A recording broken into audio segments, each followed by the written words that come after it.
All right, so here we are, the last talk. Remember, after the talk, we'll have the results of the imaging contest, and then we'll also have the prize drawings. So we'll start getting all that together while this talk's going on and try to get right into that afterwards. So if you haven't put all your tickets in or voted, you need to run over there right now because you won't have a chance after that. So our last talk today, I'm excited to give you the opportunity to hear about an interesting place up in the North Carolina mountains that you may or may not have known about. Interesting backstory on this. Some of you may know this, and in fact, if you've been in this community for the 30 years I talked about before, you came to Bobfest at Gardner-Webb University. So how many of you did that way back when? Yeah, this crowd over here I know did. Y'all are charter members of Tom's Astronomy Festival Club. So our final speaker actually is a graduate of Gardner-Webb University, and when one of my colleagues from down there in the science department retired a year or so ago, he contacted me and said, hey, you need to meet Kyle. He's running this thing up in the mountains, and I actually knew what it was and had no idea he was there. We had never met each other, and now we have, and we're in the same business, bringing astronomy to the public. And so I think we'll have some fruitful discussions going forward. He's not an astronomer by training, but he loves this stuff, and so you were a biology major, right, at Gardner-Webb? And then I didn't read your bio. You can see I wasn't supposed to. That's all right. But he is now operating a facility with the largest available telescope in North Carolina, I believe, and planetarium and all kinds of other cool stuff out there. And on top of that, they're an IDA dark sky preserve. So if you didn't know about this place, you're going to get a chance to hear about it now. And hopefully you'll get a chance to visit them. So Kyle Lanning, let me turn things over to you. Thank you very much.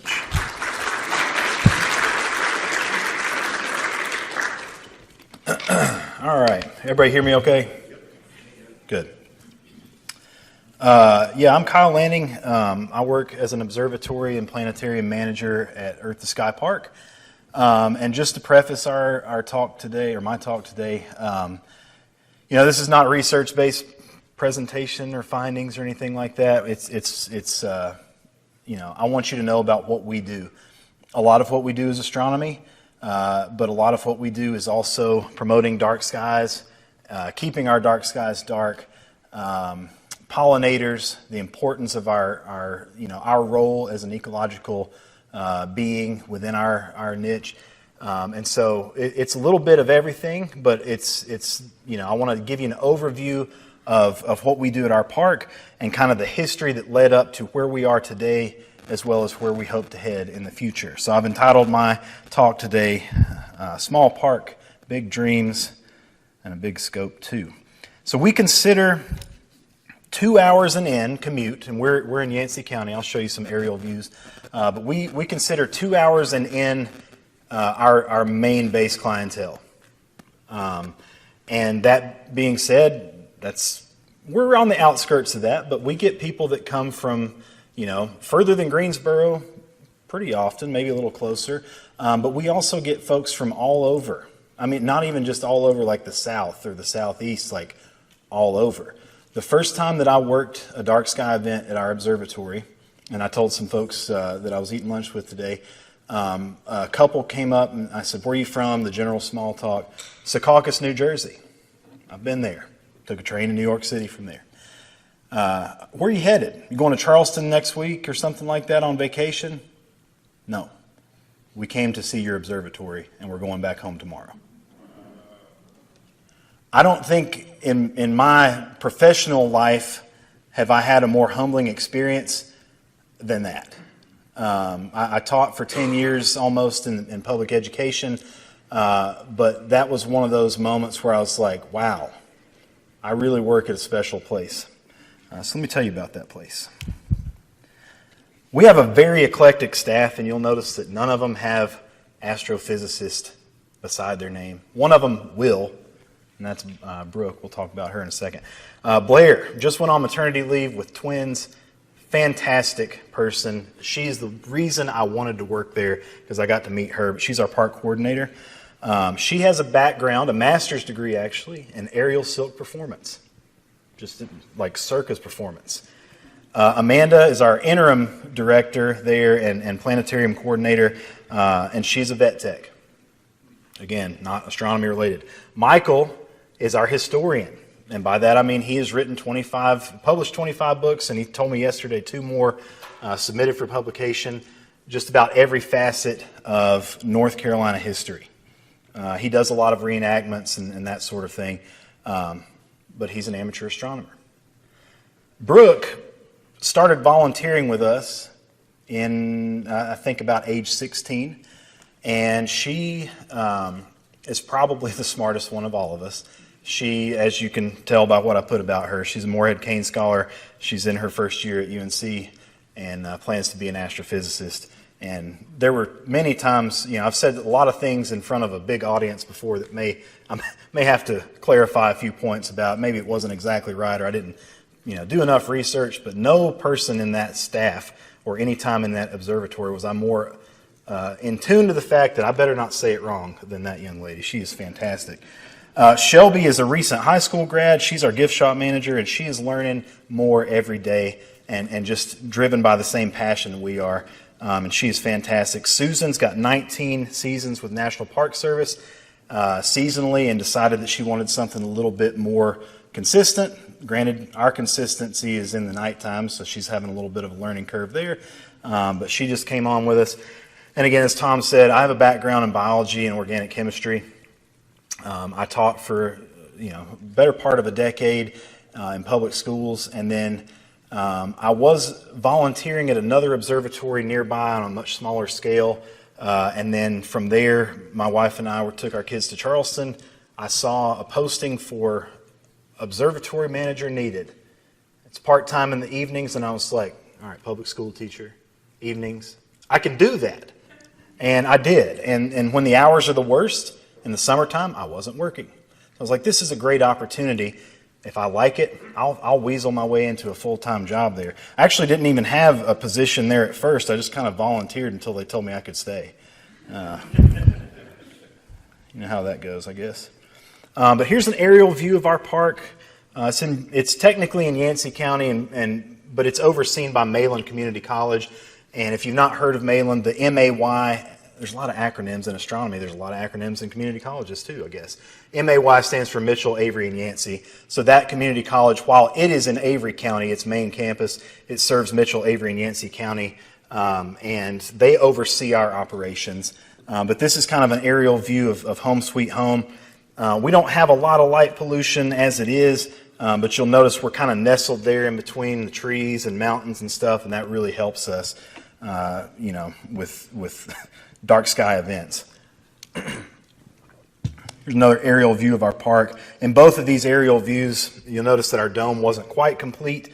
We haven't had a drone operator over there in quite some time, so we probably need to update those photos. But I do want to call your attention just to this area here, this lush green field that is adjacent to our park. So if you ever come to visit us, which I hope you will, you'll come off of Highway 19 and then get on to NC 80, and that's down this way, and then you'll follow this road up. This is actually a waste transfer station here, and then this is our park complete with our dome, and then on up the mountain here. And I know it doesn't look like it, but that's a pretty steep drop off there, 80 to 100 feet there, and we're just kind of perched there on top. Our observatory is at about 2,700 feet. It's not the highest peak in the county by any stretch. We got Mount Mitchell, but we're in a pretty good spot for some dark sky viewing. Just keep an eye on this again. Remember that lush green field. Anybody want to take a guess at what that used to be? Starts with an L and rhymes with Schmanville. That's right. It used to be a landfill. All right, and we'll talk about that in a minute. So we are a mining community. As a matter of fact, the town I live in, Spruce Pine, Mineral City. All right, it's not a city, it's a town. It's Mineral City. And an interesting facet of that mining, We mine historically mica, quartz, feldspar, silica, that kind of stuff. But for years and years, decades, they had just metric tons of this byproduct of the mining, which was this really fine crystalline sand, until they found out a place to take it. Augusta National Golf Course. And they buy it by the train load. Luckily, by one of our main processing plants, there's a train track that runs right through the middle of it.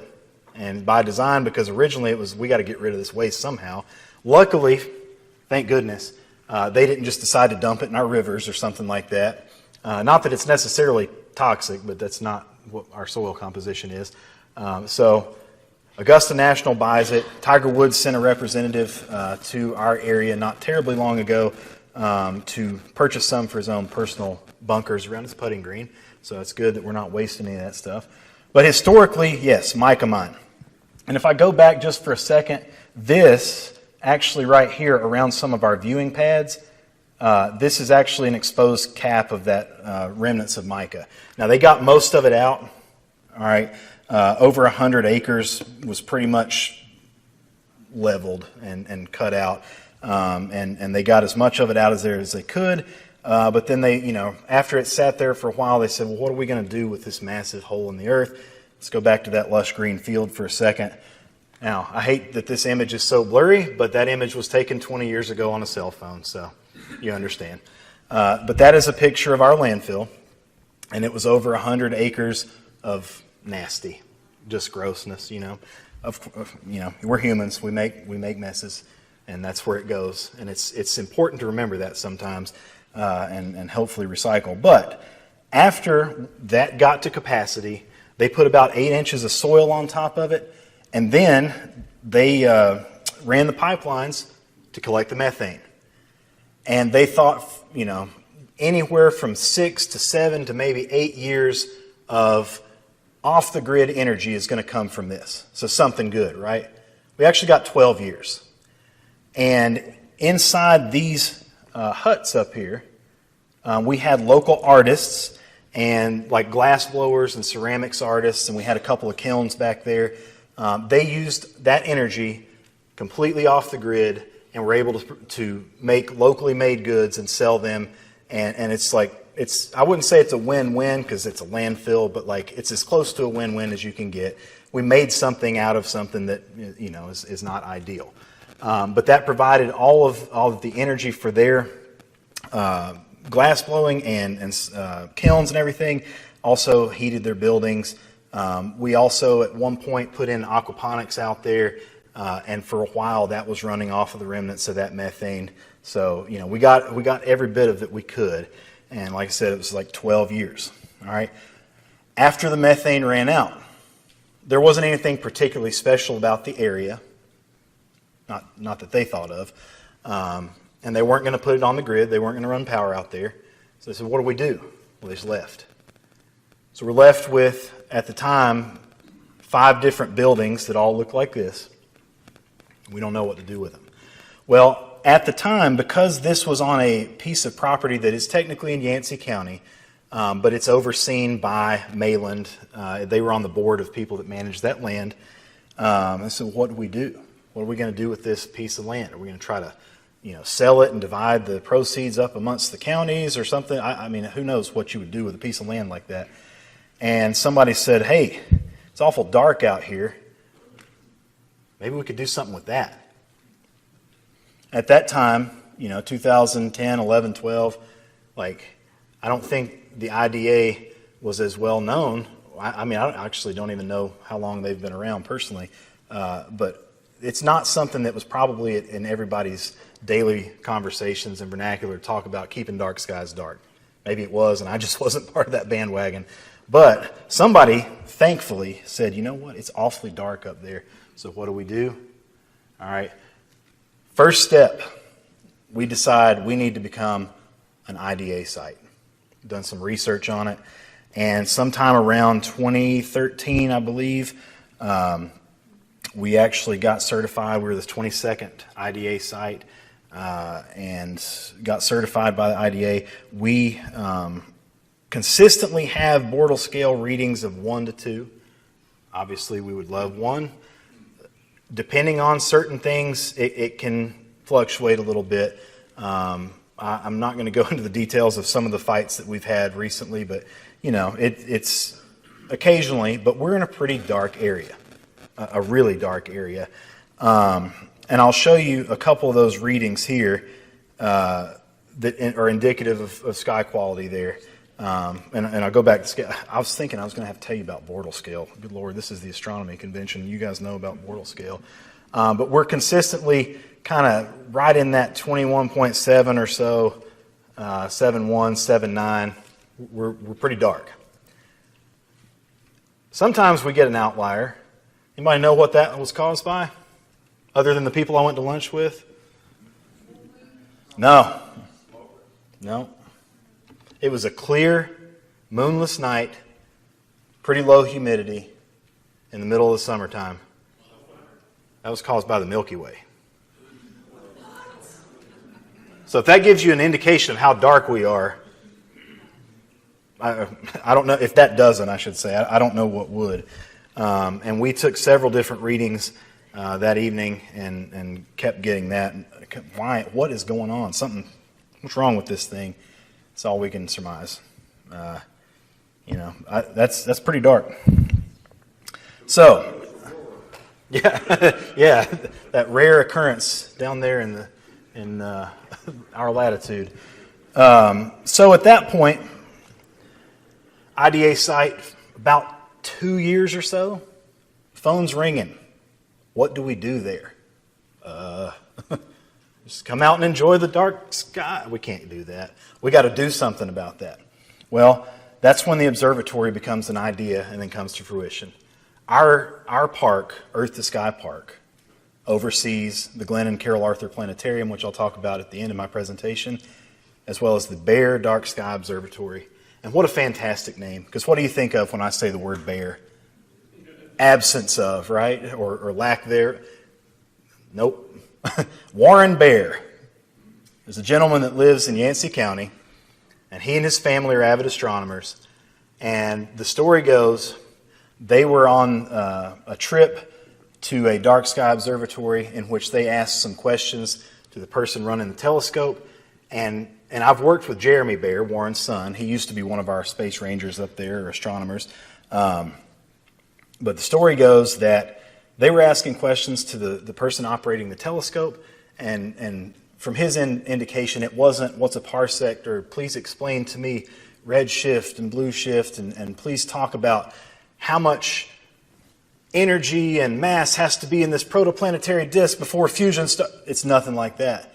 It's like, can you explain to me the difference between like a star that might go white dwarf or a star that might go supernova, or something like probably someone that's running the scope should know, or maybe should research for next time. And unfortunately, much to his chagrin, the person running the scope said, I don't know any of that stuff. They just paid me to run the scope. Yeah, sad, isn't it? Wrong. Not sad for us, because they came home and drive an hour and a half, and they said, you know what? Forget that. We've got dark skies in Yancey County, and let's do something about it. And so that's exactly what they did. They donated $150,000 for our building, and then the Sam Phillips Foundation out of Bakersville donated the $75,000 for our 34-inch reflector to be built on site. And then we got a donation of a 14-inch Meade. And while I'm talking numbers, I just want to point out, this is how many dollars of state money we have used to do this. It is 100% grants and donors. And every bit of the money that we get for profit goes back to the college for scholarships. This is a more modern day. You'll notice, I'll go back just a second, we didn't have a road. We had an old church van that the college bought that we would put 10 or 15 people in at a time and say, hold on. Because, of course, like nobody's going to come to the IDA road. They're going to come to the IDA observatory. So we figured we'll figure that out later. So for a little while, more than 365 days, or twice that, it was a commute to get up there. Now it's still kind of going up, and it doubles back on itself a couple of times. And again, that doesn't really indicate the perch that we're on. That I wouldn't want to fall off that, I'll say that. But this is our overview of our park. Our planetarium is down here with our base camp, and then that's that road, and there's our landfill. Okay? And for a long time, we were actually off the grid, and we ran a generator that powered a humbless battery that we would charge up to like 5 or 6% because we knew that was enough to get the roof off and back at the end, which was terrible for the battery, but we ended up getting power up there. But that's just kind of an overview of what our park looks like. And this overview shows our 8 concrete viewing pads. So we got 1, 2, 3, 4, 5, 6. There's just one here. No, well, 5, 6, 7, 8. I think we might have put in something here. But that's all that exposed mica cap here. And also, because we were an IDA site, we decided to build a building that the roof slid off. Now, granted, that the top of the wall is probably 6 feet, just a little taller than I am, maybe 6'2" or something like that. We thought, hey, if we do this instead of the dome, this will also be a good space for people to get 360-degree aerial views in a really dark sky environment. Those concrete pads are open 24/7. You do not need a ticket to use them ever. If you have your own scope or binoculars and you just want to come out to Bortle 1 location most of the time, that is free of charge and fairly easy to find and pretty close, do that. We see a lot of people up there with nice scopes. 12.5-inch Dob the other day, a guy that comes pretty regularly. Several really nice smaller scopes. Several people with binoculars and bipods or tripods. But more so than scopes and binoculars, I see often wine bottles and charcuterie boards up there, and we like to party too. So you bring on that, you do that if you want to, bring it on. All right, share it with us. Have fun. Enjoy being in the darkness. One of the first few times I worked up there, I ran into a couple that was probably in their mid to late 40s. They had a real nice spread of meat and cheese and a couple bottles of wine. I'm like, where's everybody else? Oh, that's just for you. Got it. So what's the special occasion? Anniversary, birthday, something? It's got to be something special. I said, no. It's the first time my 14-year-old stayed at my parents' house since COVID. We got to get out. I understand that. Now, my kids aren't quite that old, and I really enjoy being around, but I can empathize with that a little bit, especially with COVID times. I get it. All right. We are constantly trying to become more ADA friendly. We do have a ramp system, and I'll go back here. I keep going back. This is the only paved portion of our structure there. All this other is gravel road. But we do have 2 handicap spots that you can park a vehicle in, and then a ramp, obviously, is what I'm showing here. And then with our Meade telescope, it is fairly wheelchair accessible. With certain angles, not so much. But what we're trying to do now that we do have power at the observatory, what we're trying to do to become more ADA acceptable, we've got a teaching screen. And basically, if you come on a 2-hour event, you're going to have 2 astronomers. One person is going to be in charge of aligning both telescopes, and the other is going to do about a 7 to 10 minute teaching as if you had never seen anything through a scope before, because about 80% of our first-time guests have not, which is fantastic. And most of those ask us where they can buy a scope afterwards. That just makes me feel good. But during that time, while we're teaching, we use this screen, which is unfortunate because it's kind of bright, and then everybody's eyes have to adjust, and more so bright because of how dark we are. But anyway, we're trying to get Wi-Fi up there so that on that screen, we can have an adapter to put whatever object we're looking at on the screen, which I know, it's got its limitations. We thought about doing that in our planetarium as well. However, the amount of time that, 25 people look at one object and you're sitting in the planetarium like, when's the next one coming? Doesn't make a lot of sense. But we're trying to do that at least for our guests inside the planetarium so that we can be more hospitable to all different folks. Here's a couple aerial views of our observatory from inside.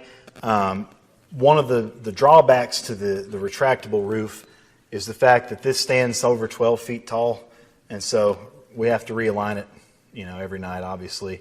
Not that you wouldn't if you move a scope, but we're just kind of like, oh man, we leave it here. Why can't we leave it aligned? That would be ideal. And you'll notice that our mead is on a tripod, and we have this like seemingly cumbersome concrete pillar that's like, why is that right in the way? Well, I've been saying this for almost 2 years now, so we'll see how fast it happens. They built that. They've got it wired. It's ready to go. We're going to put the mead on there because while we have the ability to bolt this to the floor, whether it is at any given time, it's who knows. We get that scope aligned, the kid kicks the tripod, we might as well start over, right? Well, so we had this built, and we mounted the mead on it, and we got it wired up, and we were making sure it was working just fine. And then we go to close the roof. 3 inches too high. I'd rather it have been 3 feet off. I'm like, 3 inches, can't we just like push on that track a little bit? Nope, 3 inches. So we're going to have to cut it down. We'll see how quickly that occurs. But that's kind of our backup scope, and it's a fine scope. It really is a fine scope. And for certain things, like when we do our Moon Madness nights, I'd rather look through that scope at the moon 10 times out of 10 over our big scope there, as I'm sure all of you know why. It's painful, even with some filters on there. Got another aerial view here, and you know, obviously using a ladder to use our big scope. We do a couple different types of events up there. One is a dark sky event, and that's going to be anything roughly, probably, I said to some folks earlier, 40%, probably like 30% moon or less. And then anything above that we bill as what we call a moon madness, where we talk more about moons, not just our moon, Galilean moons, easily shown in our SAM scope, our big scope, and talk about a little bit more lunar history. But those are limited to an hour because, you know, with the moon out, it really inhibits our ability to show Messier objects or any NGC. But here's our scope. All right, and again, it's a 34-inch. It's custom built. There's our mirror here, open body. The mirror itself weighs about 250 pounds, and I've not been there when they've cleaned it, but I'm going to go ahead and tell you, when they schedule that, I'm going to have something to do that day because I don't want the stress involved in that at all. We do have a specialized crane that was built by one of our engineers at the college. We have to fully erect the scope, put the machine or the crane right beside it, put its little chain system on there, lift it out of its housing, and then from what I understand, it's like after that, it's a 6-hour process, but 30 seconds of that process are washing it. It takes a little time to get it out. It takes a little time to put it back. It takes virtually no time to wash it, and then but in between there, you got to let it dry because we're not wiping it with anything. We put like maybe 1 drop of Dawn dish soap in 5-gallon bucket of water, and that is our cleaning. All right, and never touch it. But I'll tell you a little story about the last time that was cleaned and why I don't want to be any part of that here in a minute. But it is an 3.6, and it's fantastic. And I'm going to show you a couple of things, not images from our scope, but show you just to give you a little perspective on what that scope can do here in just a second. Again, I don't need to teach you Bortle scale. I don't need to teach you about stellar magnitude, I don't think. But just in case, reverse logarithmic. More negative it is, the easier it is to see. What does this mean for us? That's about where our scope's at. So this might be a little arbitrary, but our former Space Ranger Steve, the self-proclaimed Milky Way cowboy, always liked to tell folks that this would bring into view about 700 million things that you can't see with the naked eye alone in our area. So decent. Examples of some things that we can see with that. Obviously, we are dark enough that some of these things that are on the cusp of human capability, like the wild duck cluster M11, we don't really need a scope to see. It's that dark. It looks great in a scope. And there are certain people that don't have, the capability of seeing +6 due to various vision issues, right? And so it never ceases to be fun for me. I love showing planets. I love showing galaxies. But my favorite thing in the whole world is to put my spotting laser up on our tail rad and point it up there in a seemingly blank spot of space and then show them that. It's my absolute favorite thing. Whether it's an open or a globular, doesn't matter. It's seemingly hiding in plain sight, never gets old. So we can see this fairly regularly. It's dark enough. Naked eye looks awesome through the scope. M13, another one that you always read on Wikipedia. It should be visible with the naked eye. Where? Not at my house, not in a big city. Yes, at our observatory. We teach people how to find the keystone. Say go a third of the way between these two stars. There it is. All right. One of my favorite things to show is this pair of interacting star clusters that you're probably familiar with, NGC 844 and 869. I put a 40 eyepiece on there, show them both. It's one of those things that, like, yeah, it's within the realm of capability to see some places. It's pretty hard to see. Say again? Yeah, I'm not familiar. Okay, yeah, so in this case, and I think it's got a Caldwell designation too. I've only ever looked up NGC 844 and I get them both. So, yeah. But this is another one, like, point it out to folks and then just take their breath away in the scope. But things that most places can do. Now again, this is not an image of something that I took from the telescope, but I want to tell you a little story about this. I saw this on TikTok one day. This astro photographer, I can't remember his name, was talking about this object, a pair of interacting galaxies, 126.7 million light years away. Like, I'm going to try for that. I got him. Not only did I get him, but what I think is more impressive, as you well know, the power of persuasion when you're looking through a telescope can supersede anything that's actually there. I keep joking with my colleagues that one day I'm going to take a close friend that won't take it personally, and I'm going to show them a planetary nebula and be like, you see that just bubblegum pink color that's so bright right in the center of that thing? Because I swear, somebody would be like, yeah, I think I can. And I believe that's their truth. They probably can. When you are right in their ear being like, do you see that? They see it. I'm convinced. With this particular object, ARP 271, I pulled it up and I told our group, it was a little bit later in the evening, some people had left, but there was probably 15 people left. And some of those were couples or families. I split everybody up. So I'm going to show you something, and I want you to tell me what you see. And I didn't tell them anything else. And I went down the line, what'd you see? What'd you see? What'd you see? 2 spirals, 2 spirals, 2 spirals, 2 spirals. People with glasses on, people with astigmatism. We had varying degrees of vision, impairment, and everybody saw 2 spirals. Now, I need to step back a little bit and tell you that does not happen every night. And that was like, if you wrote perfect conditions on a piece of paper for viewing that particular object at our observatory, like it was like you took those directions to a T and then you did one more thing that you didn't think of. Like, I know it had to be so perfect. And that's probably not something that we can often replicate, but on that night we did. And it's just indicative of what that scope can do for us. Yeah, absolutely. It's a tracking. So we just do a simple 2-star alignment. Very, like, yeah, oh yeah, it tracks. And until the batteries don't work because it's 19 degrees.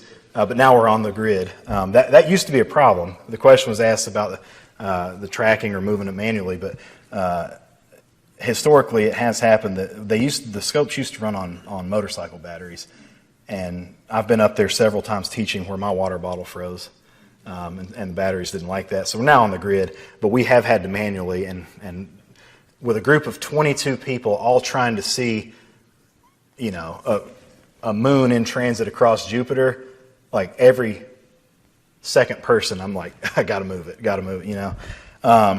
Again, the top 2 images here, obviously not things that I've taken from the scope.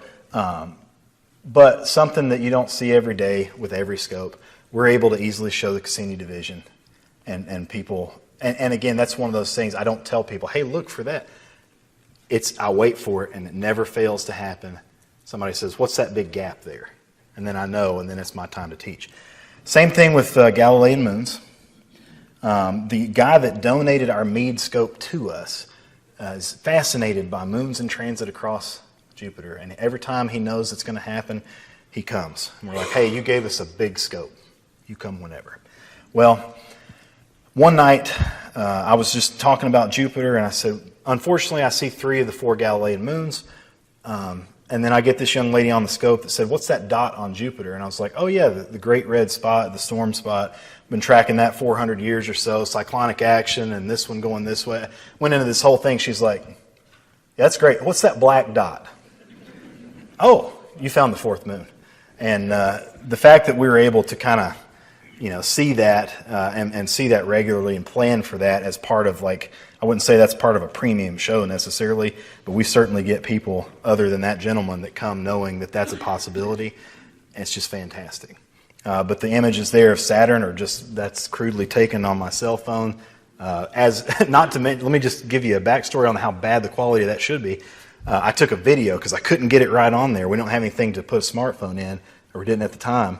And I just took a screenshot of a video, and on my phone you can barely make out right there. I know it's the power of persuasion. I just talked to you about that. But even in my crappy cell phone video, now that I've screenshot, you can see Cassini division, and there's just an image of the moon taken from my phone with one of our filters on it. It's fantastic. This is our donor scope here, which by all standards is fantastic. It's a great planetary scope. And what this afforded us the opportunity to do, we typically would cap our events at about 22, sometimes 25. But 22 people that have to go up and down a ladder and have never used the scope before in a 2-hour window, how many objects you think we see? 3 or 4. And so you'd think, hey, if we've got 2 scopes, that doubles the amount of objects. Well, on paper it should. It actually does better than that because we don't have a ladder here. And this one's pretty easy to use. So a lot of times people go home now in a 2-hour event with full capacity, 22, 23 people, and we've shown them 12, 13, 14 deep space objects. Fantastic. With our ticketing, it's $20 for a show, and like I said, that goes right back to the college, the profits from that. And it's just such a great first astronomy experience. And we also get good data from the fact that we just aren't big enough to serve the clientele that wants to come see us sometimes, because we use Eventbrite ticketing, and it never fails that we have a wait list for our dark sky events. And sometimes that wait list for an event that's capped at 22, sometimes that wait list has 60 people on it. So trying to figure out ways that we can get more people up there. Like I said, we do have a lot of people that come use our pads and everything. But here's a couple more aerial views, and let me tell you about this and why this is so not something you'd regularly see. This is just for advertising purposes. We don't ever open that roof if the sun's out. Obviously, we have a cover for our mirror, but whenever it comes time to clean that mirror, like I said, it's got to be fully erected, 90 degrees. Put the crane on there, take the mirror out, do the thing, put it or let it dry, put it back, right? Well, we try to do that on a really overcast day because we need to be able to see, but we don't want to be the ants in the magnifying glass. And I say that partially joking. This nice neoprene sign that we had custom made back here. Last time Jeremy Bear, from Bear Dark Sky, the Bear name, last time Jeremy and Steve were cleaning that, they got it done. It's very overcast. They're sitting down, waiting for it to air dry. And Jeremy says, I smell something. It burned a softball-sized hole in that sign. And being the altruistic young man that he is, Jeremy ran over there to save that $20 sign, and his arm passed through it, and it gave him third-degree burns. Needless to say, had it not hit, it was right under the A. Had it not hit right there with a backdrop of our concrete wall, if it had gone through our doors, well, you can't see it, how embarrassing, your door's right here, or if it had gone over the wall, I think Smokey Bear probably would have been calling us, because we would have probably not known that we had started something pretty severe. But dangers of big mirrors, I suppose. There's a couple images, technically right before showtime, where it looks like Blair's maybe looking at Corona Borealis there. That's Blair, our park coordinator. Infectious. I mean, just so fun to be around. Here's another. And we, obviously we have cloud cover, and I'm going to talk about that in a minute. But we also pretty regularly experience some pretty decent amounts of wind. And so we've certainly canceled events in the past, but clouds are no scare away for us unless it's like 97% and we'll send people home. But we've made events happen where we could just see the two stars that we used to align the scope. And we waited and waited and waited and it made it happen. All right. But that being said, historically around 50 to 60% of our events that we had scheduled, sometimes 3, 4, 5 months in advance, had to send people home. Not to say one person's more important than the other, but if somebody came from Burnsville, sorry, didn't work out tonight. I don't feel as bad about that as the fact that routinely we had people from 3, 4, 5, 6 hours away. What did they also have to have other than a ticket to our observatory? A hotel reservation. Sometimes that they couldn't cancel because, we try to give 36 hours notice, but sometimes 5 minutes of notice. If the meteorologist in Yancey County gets it right 1% of the time, it's a lifetime job. I'm telling you, it's so hard. We're in a temperate rainforest. It could be, and the thing is, I used to drive. I was a high school teacher. I used to drive from Mitchell County all the way over to Madison County, and Mitchell would be doing something different than Yancey. They'd be doing something different than Madison, and then Buncombe County would be covered in snow. Or it's just a conundrum, that area. But not all of our nights look like this. So that leads us into the next phase of Earth Sky Park. We decided, hey, how can we help mitigate this? Planetarium. Now, we are very aware that the majority of our guests that may come from further than 2 hours likely have passed the planetarium to get to us. And so what we do not want is sorry it didn't work out inside, let's just funnel you in here and that'll be your show. What we try to do is offer programming in there that is just as worth it and that will just spark that interest in astronomy with the layperson that's never done anything. We offer custom programming in there, and I'll talk a little bit about that in a little bit, but just want to say that, again, first thoughts of why do we need a planetarium is due to the fact that we were canceling so many times. Remember our aerial silk artist? That's our park coordinator. She decided to test out the structural rigidity of our planetarium, and she had a good time that day. She actually just went on maternity leave recently with twins, and everybody's doing great. So we're super happy for her, but definitely eager to get her back. As I mentioned, she's infectious and fun to be around, and I don't know that I would have been working there otherwise, other than the first time I met her, I was like, yep, got to work with you. Now, what is it that you do? Here's the stages of construction, and I think from groundbreaking, the first shovel hitting the dirt, to completion, it was a year or so. It took a little while, and it's because I was looking at it every day, the watch kettle. But it's here, and our grand opening was in the summer, is in June of 2022.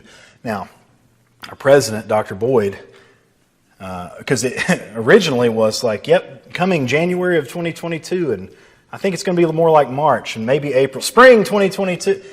Finally, John Boyd said June 25th is the day you're going to open. June 25th, I've invited Roy Cooper. I've invited several donors. I've invited people from the college. You will open June 25th. And I said, okay. You know when we got our Digistar software? June 23rd. And we had to run a show for everybody that gave us money and some big wigs in the state. But you know what? We got it done. And we've been holding our head above the water ever since. But no, we've learned a lot in the last little bit. But I'm telling you, that was a stressful a stressful first event there. Here's a couple pictures of inside our gift shop. You notice the honeycomb shape over there of our display of gifts and shirts and everything. And there's a reason for that. I'll talk about that in just a second. A couple more, but we do have some really cool programming in our observatory or planetarium.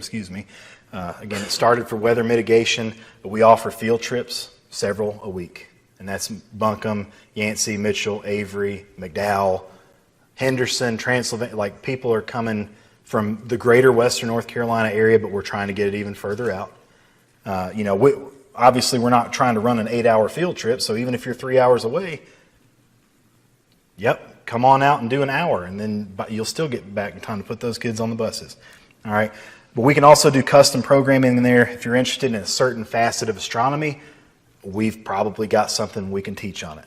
We do scheduled films a couple times during the week and on the weekends, and then we asked just about every planetarium within a 200-mile radius, like, how do you put butts in the bleachers? Because sometimes, like, not everybody wants to come out and experience the aurora. Or the people that live 5 miles down the road want something else to do. And without balking, every one of them was like, get you some lasers. I'm like, laser? Okay, lasers. So we contacted Laser Fantasy out of Seattle, Washington. It's a 3-man team. Somebody came out immediately and installed our laser system. We've obviously been running a lot of classic rock shows, and I wouldn't have anything to do with that. But Laser Floyd with the 50th anniversary, Beatles, Queen. We've also done a Lizzo show, and I'm telling you, it is awesome. That's actually my favorite one. That's my kids' favorite one. We did one in the holidays, Holiday Magic. It's a lot of fun. We got smoke machines for the Pink Floyd ones. We don't care what you do in the parking lot before you come in. A lot of people enjoy all kinds of things before they come in and have a great time. And then they buy a lot of stuff. But we do have a 36-foot dome in our planetarium. It's a 60-seater, so by all standards, fairly small, but it's awesome in every sense of the word. It is so fun. A couple more views there of our planetarium. And then one thing I wanted to bring to your attention, starting tomorrow, yes, that's tomorrow, Sunday, 500 planetariums applied to get the James Webb Space Telescope program from the U.S. Space and Rocket Center. 500 applied. 2 of them got it, and we're one of them. So, not only will we get weekly updates from them, they completely curated the program. It is awesome. The images are awesome. Not only do they curate the program, they are sending us weekly updates, and we will be able to show images on the dome prior to the general public. All right. And it's about an hour-long program, and I'm telling you, I got the privilege of working with 3 of the staff members that came up from Huntsville to train us on that. And man, it's the best thing we got. I'm going to go ahead and put my cards on the table. It's awesome. Now remember that beehive shape in our planetarium gift shop? That's an ode to Matt Willey. Matt Willey is a world-renowned bee muralist. Goes around the world, and he's trying to paint 50,000 bees worldwide to indicate the importance of a healthy honeybee hive. And 50,000 is that number. We got bee number 10,000, and we also got a queen and some drones, which other places don't get. One of the interesting things about what he uses, and you'll notice we decorated the outside too, he used roller coaster paint, which I didn't even know that was a facet of the paint industry. And I was out there with him one day, and he's like, yeah, I'm going to have to close up shop for the year. I'm like, huh? Why? Like, you ain't done. He said, well, this stuff doesn't cure below 55 degrees. And if you've been to Yancey County in the fall, it might be 20 degrees one day in the fall. So he packed it up, and then he came back and finished it in the spring. But he's a bee muralist. We said, hey, we're all about pollinators. We got a pollinator garden, and we're open at night. Can you paint us some nighttime pollinators too? He said, yeah, I'll give it a shot. Luna moth is awesome. It looks smaller in this picture than it is. We've got some primrose and a primrose moth, and we actually planted over 100 primrose or evening primrose, they only open at night, in our pollinator garden because they are losing their habitat. And then one area of importance, that I wanted to call your attention to that I think is just really cool because we're talking pollinators is, if I could get to it, I know I'm kind of running, I don't know if I'm running over or not. This one. This is called the blue ghost firefly, and it's only actually in 14 counties in the southeastern United States, and we have it on our property. And it obviously, like other fireflies, but particularly because this one is not the run-of-the-mill firefly, and it's on the list of, I think endangered, but don't quote me on that. It's definitely a species of concern. Only the males fly, the females don't, and they illuminate the forest floor in a way that it's just mystical.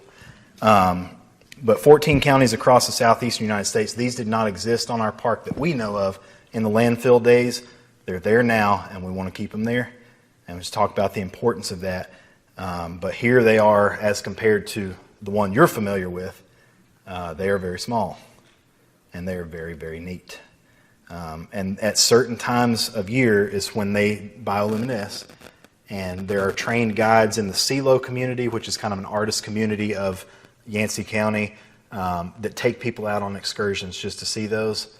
So that's something, maybe you can do that in conjunction with hopefully seeing all of you at our park. But just really cool. And going forward, we've still got 2 huts left to go. All right, we've done one into the gift shop for the planetarium and built the planetarium from scratch. We've got a conference center, and then there's 2 more of those huts right in the middle, the old artist huts. We are in the process of renovating those for a children's discovery center. It's going to be STEAM programming. I'm going to be curating a biochemistry lab in there just because not only do we have a really large homeschool population in our counties that we serve, we also realize that Yancey, Mitchell, Avery, Madison, McDowell County schools don't often have the resources maybe that Buncombe County schools or Wake County schools, right, might have. And so we're going to have a safe place to do chemical experiments that is also going to be grant and donor funded. All right. We're going to have applied engineering. We're going to have environmental science, virtual reality, robotics, a demonstration beehive. But the coolest thing up there I didn't put up there because I wanted to tell you about it. I didn't want you to read it beforehand. We're going to have a simulated Martian soil on a Mars rover. So that's to come. Now, that might be the 2 to 5 year plan, or who knows. We don't really know, but we're starting. Got to renovate the buildings first, and that's where we started. Now, if you find yourself in this auditorium today and think, man, that place sounds awesome, but I'm a little further than 2 hours away.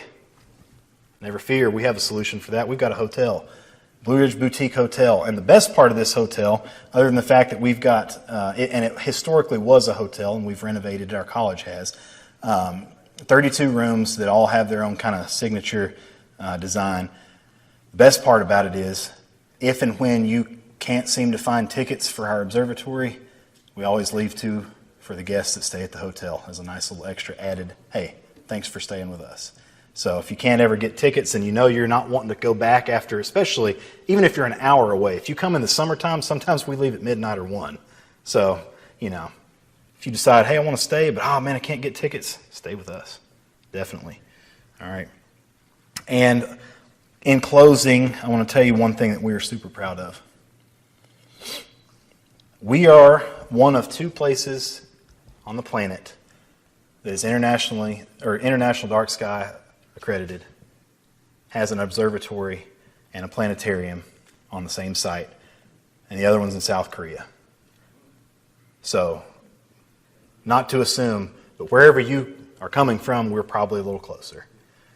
But we are trying to get a sister partnership with them, see what it is that they do. It's obviously some cultural barriers, but we are trying our best to get a relationship with them because inevitably we have had people, granted, yeah, it seems like an outlier that somebody would come from Secaucus or Rahway, New Jersey to come to us, but it's happened.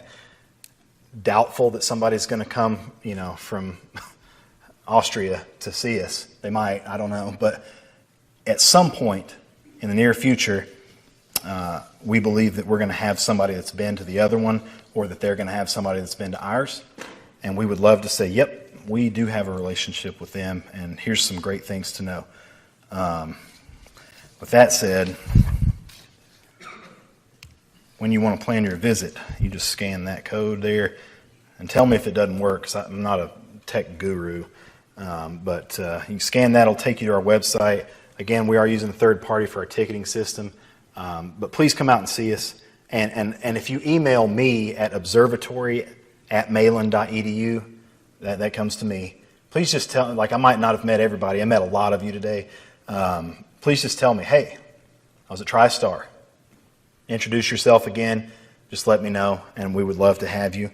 I sincerely appreciate the honor of speaking at this event on behalf of our park, and I appreciate the fact that Tom and I we met by chance, and we had, I told some of the folks I ate lunch with today that, like, we had probably a 5-minute conversation over the course of like 6 weeks or something via email, and I'm just so very glad that matriculated into me standing here talking to you folks about what an awesome program that we are trying to offer Western North Carolina and beyond.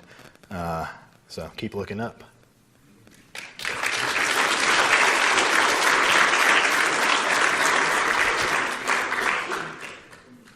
Questions for Kyle? Oh, they want those prizes. They don't want questions. Question? So we're in Yancey County. The easiest way to find us, our website is on the, excuse me, if I could talk. Our address, physical address, is on the website. It's like 66 Energy Exchange Drive. But if you type in Mayland Observatory or Earth to Sky Park, it'll bring you up with an address in Google Maps now that... So I used to drive a 92 F-150, and that truck was awesome. And it had a key that went into the ignition. And one time my daughter said, "Why do you have to put your key in there?" Well, those keys don't tell you when you've locked them in the truck. So one of the first times I worked up there, locked my keys in the truck because I was used to our Grand Cherokee, not, telling you, don't lock the keys in, moron. Well, I locked the keys in the truck, drop a pin for my wife to come bring me the spare, takes her on the back side of the mountain up somebody's driveway, and she was just like, no. And then she tried to Google it, and at that time, even a year and a half ago, we didn't have a really good relationship with Google, but I think it's amended now. You should be able to find it. But it is... That's the dissertation level of your answer. It is in Yancey County. It's technically not in Burnsville, but that's the closest neighboring town. It's right off of Highway NC 80 North. Question? It took me from Spruce Pine. It took me 2 hours and 20 minutes, so that it would add another 15 minutes to that, maybe. Oh, yeah, well, maybe I'm Leadfoot. Question over here. How do you manage cars? Man. Oh, headlights? I thought you were just talking about the physical space of managing cars, because our parking lot is tiny. Luckily, on our perch, and we park people in a particular angle so that if they decide to depart early, which usually doesn't happen unless it's like sub 30, that as soon as they start burning those beams, it is facing down the hill. Granted, we get people up in there that like, I want to go this way. That happens. And occasionally that will create a problem, but we're on such a perch, and then we've got 6 feet and 3 or 4 inches of wall, and the doors are closed. The only person or persons that would be affected by that, it would be for a split second, and it would be the person up on the ladder that's just above the wall line. That's a great question, though. Because I'm telling you, it's so dark that because of course, big scope, and people are like, right here, let's get that picture. Please turn please turn your flash off before. All right, folks, I'm gonna wait about 3 or 4 minutes until I adjust back, and which we know biologically is probably not even enough time. But yeah, that's more of a light concern for us. And one of our biggest light polluters, as I told some folks earlier, or I don't know if I said this or not, a town of 500 or less, Bakersville, is 20 miles to our north. We see their lights all the time. Even though it's a small town, they've got a lot of Dollar Generals and gas stations. But with that said, we have reached out to the Dollar General that's closest to us. They've agreed to turn their lights down at certain times at night, which I think is great, even though they have corporate policies. But Altec, which is should be the biggest polluter of light in our community, they make truck bed booms and stuff like that for linemen. My brother-in-law is actually an engineer over there. They actually approached us and said, what can we do to be a leader in the community on this? We know that we put out 3 shifts, 24 hours a day. We know we put out a lot of light, but how can we help? Knowing what we have to do, but maybe shielding, maybe mitigating our stuff some way, and then being a leader in the community to say, we may do it, but you don't have to, kind of thing. But I mean, like, what a humbling experience that is. They could have just said, Bear Dark, who? Like, we don't care. Profitability, right? They approached us. I think that's indicative that we're doing a good work in our community. And you can use them as an example when you talk to others. Absolutely, yeah. And that's a multinational company. They're based in Alabama, but they have facilities all over the world. So seriously, that is an angle that we hope to pursue further. That they have a big reach, much bigger than we do. Other questions? Yes, sir. So I see what you're saying. Like, it's a little hard to see up in there. Question? Do you have power to the small panels? No, we do not. That's a good question. Most of the scopes that we get up there, people either bring their own little motorcycle or lawnmower battery if they can run it off of that, or it's a manual. But that's something that we have considered doing. And that has probably been brought up in more than one meeting. It's one of those things that we're just like, okay, how might that inhibit it? Like, we want to approach that from every angle before we say, yep, now it's powered, because who knows what people might bring up there to try to, that might cause light problems or other issues for us. But no, that's definitely been brought up, and that would be a nice benefit, even if it was just one of those pads or something. The far one, bring your extension cord, you can get on the back side. But we have been talking about that. That's a great question.